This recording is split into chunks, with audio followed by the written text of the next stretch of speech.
யோபுவின் மன்றாட்டு. ஆ, என் மன்றாட்டு எனக்கு அருளப்பட்டு நான் வாஞ்சிப்பதை தேவன் எனக்கு தந்து, தேவன் என்னை நொறுக்க சித்தமாய் தம்முடைய கையை நீட்டி என்னை துண்டித்து போட்டால் நலமாயிருக்கும். அப்பொழுதாவது எனக்கு ஆறுதல் இருக்குமே. அப்பொழுது என்னை தப்பவிடாத நோவிலே மறத்திருப்பேன். பரிசுத்தருடைய வார்த்தைகளை நான் மறைத்து வைக்கவில்லை. அவர் என்னை தப்பவிடாராக. நான் காத்துக் கொண்டிருக்க என் பலன் எம்மாத்திரம்? என் ஜீவனை நீடித்திருக்க பண்ண என் முடிவு எப்படிப்பட்டது? என் பலன் கற்களின் பலனோ, என் மாம்சம் வெண்கலமோ? எனக்கு உதவியானது ஒன்றும் இல்லையல்லவோ. சகாயம் என்னை விட்டு நீங்கிற்றே. யோபு வாஞ்சிப்பது. கடல் கொந்தளிக்கும் போது அதன் அலைகள் உயரமாய் எழும்பும். கொந்தளிக்கும் அலைகள் பாறைகளில் மோதும் போது அவை வேகமாயும் அதிக பலமாயும் மோதும். யோபு கொந்தளிக்கும் கடலைப் போல தன்னுடைய மனதில் நிம்மதியில்லாமல் இருக்கிறார். திகிலும் பயங்கரங்களும் அவருக்கு முன்பாக நிற்கிறது. யோபுவால் தன்னுடைய யோசனைகளை சொல்லாமல் தனக்குள்ளே அடக்கி வைத்திருக்க முடியவில்லை.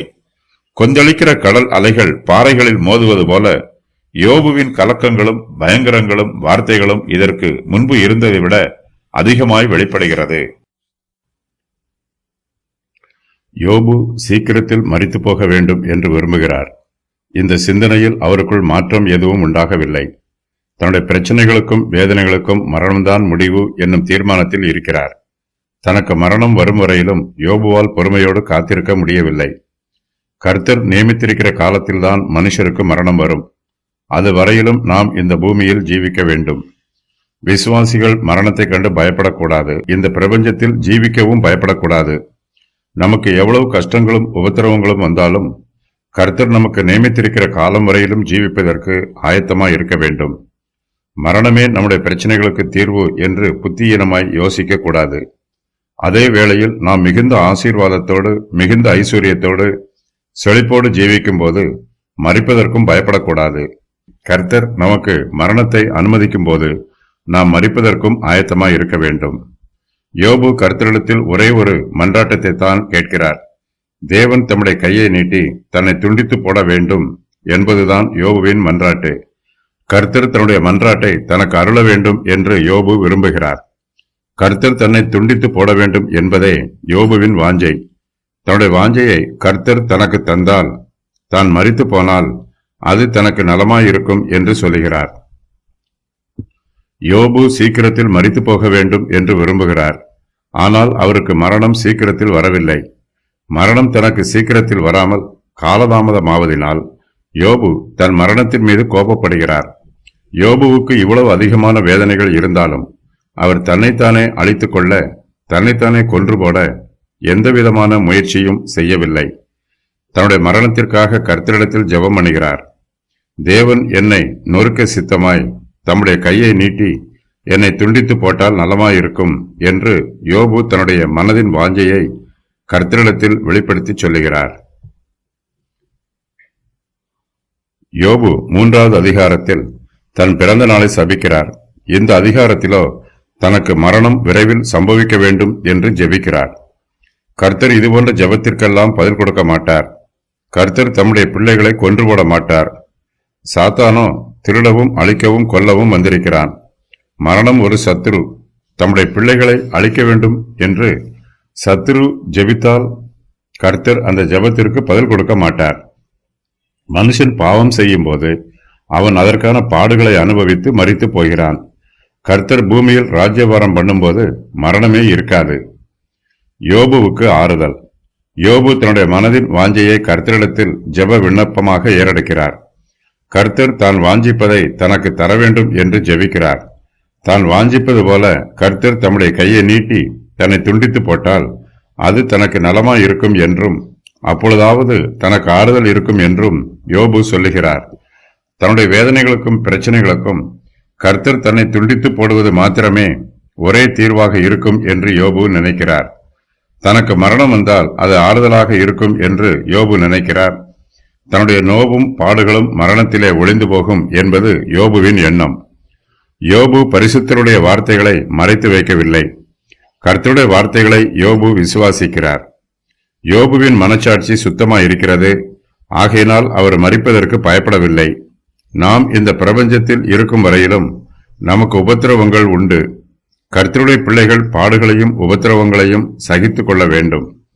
இந்த பூமியில் பாடுகளை அனுபவிக்கிற நாம் மரித்த பின்பு பரலோகத்திலே சந்தோஷத்தையும் மகிமையையும் அனுபவிப்போம். கர்த்தருடைய பிள்ளைகளுக்கு இதுவே ஆறுதலான சத்தியம். யோபு இந்த பிரபஞ்சத்தின் பாடுகளை கடந்து பரலோகத்தின் ஆறுதலுக்காக காத்துக் கொண்டிருக்கிறார். யோபு தன் சரீர மரணத்தை பார்த்து பயப்படவில்லை. தனக்கு நோயே வராவிட்டாலும் அவர் எப்போதுமே மரிப்பதற்கு ஆயத்தமாகத்தான் இருப்பார். யோபுவின் வியாதி அவருடைய சரீரத்தில் அதிகமான வேதனையை உண்டு பண்ணுகிறது. அந்த நோயும் குணமாகவில்லை. அது அவரை தப்பவிடாமல் வேதனைப்படுத்துகிறது.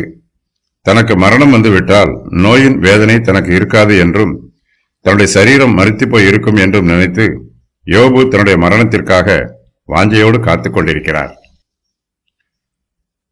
யோபுவுக்கு வியாதியும் வேதனையும் இருந்தாலும் அவர் கர்த்தருடைய வார்த்தைகளை மறைத்து வைக்கவில்லை. யோபு கர்த்தரை பற்றி சொல்லும்போது அவரை பரிசுத்தர் என்று சொல்லுகிறார். கர்த்தர் தமக்கு காரியங்களை செய்கிறார். தன்னிடத்தில் அசுத்தம் இருக்கும் என்றால் பரிசுத்தராகிய கர்த்தர் தன்னை தப்பவிடாமல் தண்டிப்பாராக என்று யோபு கர்த்தரிடத்தில் தன்னை ஒப்புக் கொடுக்கிறார். யோபுவின் சரீரம் வியாதியினால் அசுத்தமாய் இருந்தாலும் அவருடைய மனச்சாட்சி சுத்தமாய் இருக்கிறது. கர்த்தரை பற்றும் விசுவாசத்தில் அவர் உறுதியாக நிலைத்திருக்கிறார். கர்த்தருக்கு உண்மையாய் ஊழியம் செய்கிறார். யோபு வேதனைகளை அனுபவிக்கும் போது அவர் தன்னைத்தானே நியாயம் தீர்த்துக் கொள்கிறார். தனக்கு சீக்கிரத்தில் மரணம் வந்தால் அது தனக்கு நலமாயிருக்கும் என்று சொல்லுகிறார். யோபுவின் சிநேகிதர்கள் அவருக்கு ஆறுதலான வார்த்தைகளை சொல்லி அவரை உற்சாகப்படுத்துகிறார்கள். ஆனால் யோபுவோ தான் மிகவும் பலவீனமாய் இருப்பதாகவும் அவருடைய ஆலோசனைகளினால் தனக்கு ஒரு பிரயோஜனமும் இல்லை என்றும் தீர்மானமாய் இருக்கிறார். தன்னுடைய சரீர பலன் தன்னை விட்டு நீங்கி போயிற்று என்றும், நான் காத்துக் கொண்டிருக்க என் பலன் எம்மாத்திரம், என் ஜீவனை நீடித்திருக்க பண்ண என் முடிவு எப்படிப்பட்டது என்றும் சொல்லுகிறார். யோபுவின் சரீரத்தில் பலன் இல்லை. தன்னுடைய மரணத்திற்காக அவரால் காத்துக்கொண்டு இருக்க முடியவில்லை. யோபுவுக்கு ஜீவன் நீடித்தால் அந்த ஜீவனை ஜீவிப்பதற்கு கூட அவரிடத்தில் பலன் இல்லை. தன்னுடைய சரீரத்தில் எல்லா பலனும் தன்னை விட்டு நீங்கி போன பின்பு தன்னுடைய ஜீவன் நீடித்திருக்க வேண்டும் என்று யோபு சிறிதும் விரும்பவில்லை. யோபுவின் சரீர ஆரோக்கியம் சீரழிந்து விட்டது. அவருடைய மாம்சம் அழுகி போயிற்று. அவரிடத்தில் பலன் இல்லை. ஆகையினால் அவருடைய ஜீவன் இனிமேல் நீடிக்காது என்பது யோபுவின் எண்ணம். கர்த்தரை தூஷிப்பதற்கு முன்பாக தான் மரித்து போக வேண்டும் என்று யோபு விரும்புகிறார். யோபுவின் ஞானமும் அவரை விட்டு அகன்று போயிற்று. இனிமேல் தன்னால் ஒன்றும் செய்ய இயலாது என்று தீர்மானம் பண்ணி யோபு மரித்து போக விரும்புகிறார். யோபுவின் பலன். தனக்கு வந்த வேதனையை தாங்கிக் கொள்ள தன்னுடைய சரீரத்தில் பலன் இல்லை என்று யோபு அங்கலாய்க்கிறார். என் பலன் கற்களின் பலனோ, என் மாம்சம் வெண்கலமோ என்று தன்னுடைய சரீர பலவீனத்தை பற்றி சொல்லுகிறார். யோபுவின் பலன் கற்களின் பலன் அல்ல, அவருடைய சரீரம் வெண்கலமும் அல்ல. ஆகையினால் யோபுவால் வேதனைகளை தாங்கிக் கொள்ள முடியவில்லை. வேதனையில் முங்கிப் போய் இருக்கிறார். வேதனையில் இருந்து விடுபடுவதற்கு யோபுவுக்கு ஒரு வழியும் தெரியவில்லை. கர்த்தருடைய பிள்ளைகளாகிய நமக்கு கர்த்தரே பலனாக இருக்கிறார். கர்த்தர் நமக்கு கொடுக்கிற பலன் மாத்திரமே மெய்யான பலன்.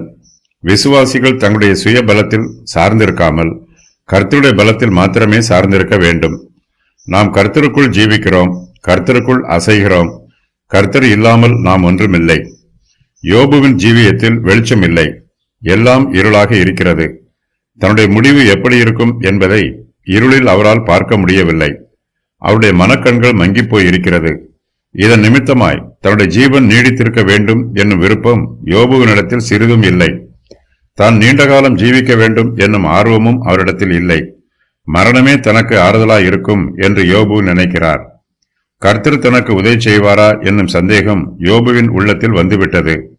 தனக்கு இனிமேல் கர்த்தருடைய உதவி கிடைக்காது என்று நினைத்து யோபு சோர்ந்து போய் இருக்கிறார்.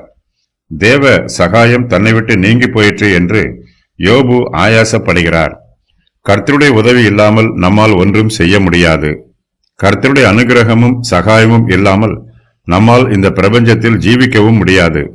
நாம் கர்த்தருடைய சகாயத்தை இழந்துவிட்டால் எல்லாவற்றையும் இழந்து விடுவோம்.